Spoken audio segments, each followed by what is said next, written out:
Pero vamos a comenzar con lo primero y la esencia misma de este programa, que es la economía, absolutamente ligada a la política. Ahora, muchísimo más, con un candidato que es candidato a presidente de la Nación y al propio tiempo ministro de Economía. ¿Cómo te va, Dani? ¿Cómo estás? ¿Bien? ¿Qué tal? Bueno, hay, por parte de Massa, siempre lo ha hecho a lo largo de toda su gestión, una suerte de ir como el propietario de un barco que necesita calafatearlo, es decir, donde le surge una gotera comienza a poner parches, pero ni hablar de sacar el barco y hacerle un calafateo general, ¿no? Sigue un festival de parches esto, ¿no? Bueno, cuando asume Sergio Massa hay que reconocer que ya sabía a la Argentina le estaba quedando poco más de un año para tener elecciones generales y claramente la imagen del gobierno venía cayendo significativamente, de manera que no había posibilidades, en realidad en un año no saca el barco, como vos le decís, como para hacerle cirugía mayor. Lo que sí es una carencia que ha sido una constante durante esta administración nacional es la falta de un plan explicitado, de saber cuál es el rumbo, hacia dónde se va, tener un programa de gobierno en el cual se sepan de qué manera se articulan las variables, qué resultados se quieren conseguir, qué tipos de esfuerzos hay que hacer para poder obtener algún logro. Yo creo que esa es una de las principales falencias, ¿no? La gran desorientación. Y esto de lo que vos comentabas de Massa tratando de resolver los problemas que se van presentando en la urgencia antes de ponerse a pensar en lo importante, había sido algo permanente. Yo podría decir que prácticamente el mayor objetivo que hubo durante la gestión de Guzmán en el Ministerio de Economía fue conseguir el acuerdo con el Fondo Monetario Internacional y evitar que Argentina caiga en el default. Y en la gestión de Sergio Massa es llegar a las elecciones sin que desbarranque la economía. Creo que esos han sido los grandes elementos, pero no es nada demasiado meritorio para pensar en el rumbo del país en el mediano o en el largo plazo, o en cómo mejorar la calidad de vida de las personas.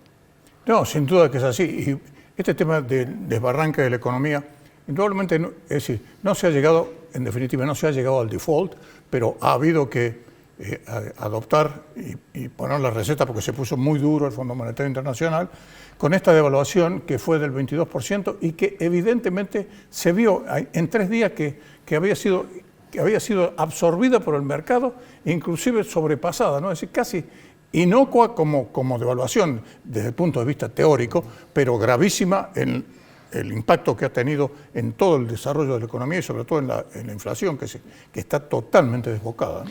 Sí, bueno, no se llegó al default porque creo que desde el Fondo Monetario Internacional se decidió tomar una apuesta por la Argentina y el recambio de la administración, porque Argentina ya llevaba 2 trimestres en los cuales no había cumplido prácticamente ninguna de las metas fundamentales que habían sido comprometidos en el acuerdo de facilidades extendidas de marzo del año pasado. De modo que si el fondo realmente se ponía firme y exigía lo que supuestamente tenía que exigir, Argentina no pasaba los exámenes y no tenían que venir desembolsos de fondos y el default hubiera estado presente. El Fondo Monetario Internacional miró para otro lado, dijo, bueno, está bien, entendemos, han tenido dificultades y decidió apostar para que esto no se caiga y tratar de avanzar en un proceso de reformas estructurales, ya con un plan mucho más madurado a mediano y largo plazo con la próxima administración que asuma el gobierno a partir del 10 de diciembre de este año. Y la devaluación, que en cierto modo podría uno decir fue la transacción que se hizo para que el Fondo Monetario Internacional no exigiese el cumplimiento de los compromisos asumidos por nuestro país en materia económica en el marco del acuerdo financiero, creo que desde la óptica del fondo puede haber pensado que las variables no iban a reaccionar de la manera que reaccionaron. Típicamente una devaluación provoca que haya un efecto de arrastre compensatorio de la devaluación que demora 3, 4 meses, entonces eso genera cierto margen de Acá fue en una semana, funcionamiento. ¿no? Yo creo que ni siquiera una semana, yo creo que fueron simplemente unas 2 horas, 3 horas, cuando se anunció la devaluación. Una devaluación que se anunció por el boletín oficial, Sí, no por comunicado de prensa, no hubo un mensaje de decir vamos a devaluar, a partir de ahora nuestra moneda va a valer un 20% menos que el día de ayer, por tal y tal motivo, y esto es lo que vamos a hacer. Entonces, una devaluación sin rumbo, sin señales, sin una orientación, sin un faro que guíe, y genera eso, una gran desorientación y un sálvese quien pueda. Y el problema es que con tantas cosas que ha pretendido controlar esta gestión de gobierno, en realidad lo que ha quedado explicitado con esta devaluación es que no se controlan las variables fundamentales de la economía.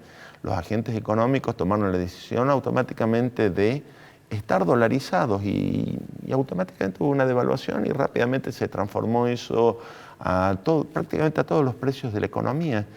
Y bueno, sufren los sectores de ingresos fijos, los que no tienen capacidad de poder ajustarse, los jubilados, pensionados, entonces se les termina dando una suerte de paliativo, es decir, si se hace la devaluación es porque se quiere conseguir cierto efecto, y cierto efecto es que ganen algunos y que pierdan otros. Ahora, si yo tomo una medida y compenso a los perdedores, ¿para qué tome la medida? Sí, efectivamente, es absolutamente inocua, ha sido innecesaria, aparentemente. Se venía diciendo que tiene que haber una devaluación, pero venía más o menos bien con el crawling peg, y entonces eso hacía que las cosas se fueran desarrollando un poco más lentamente, es decir, pero no de golpe, una devaluación que para algunos casos, en algunos casos, ha sido del 80%, es decir, en costo me refiero, ¿no? Yo creo que más grave a nivel de señal es lo que pasa, porque fue una devaluación de un salto para dejar el tipo de cambio fijo. Entonces, ¿qué es lo que sucede?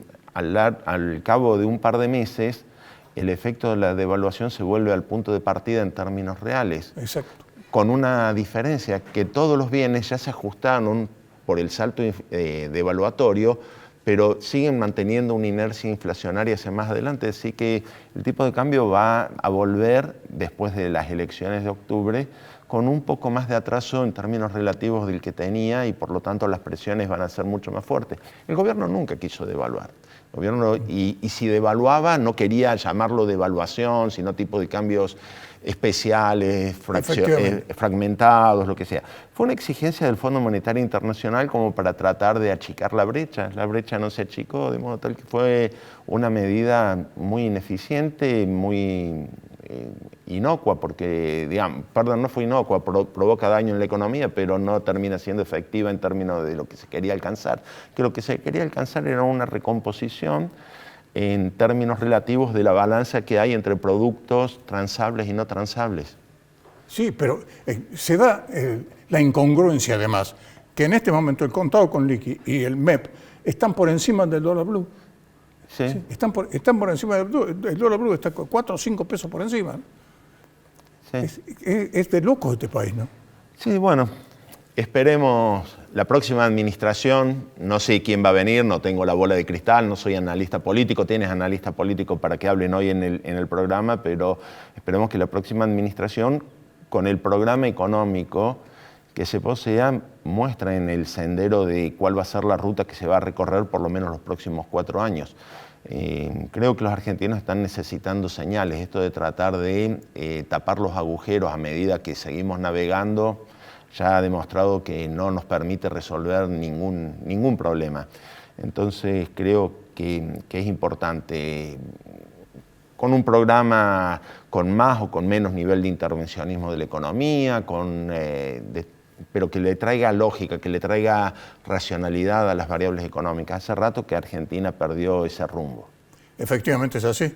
Lo que tenemos que esperar es que el barco no se hunda, ¿eh? Ese es el tema, ese es el gran desafío. Sí, yo creo que la mayor ventaja es que vemos la orilla para la cual tiene que llegar el barco, la estamos viendo allá en el 10 de diciembre. Creo que en el peor de los mundos llegamos nadando hasta la orilla. Ojalá que sea así. Gracias.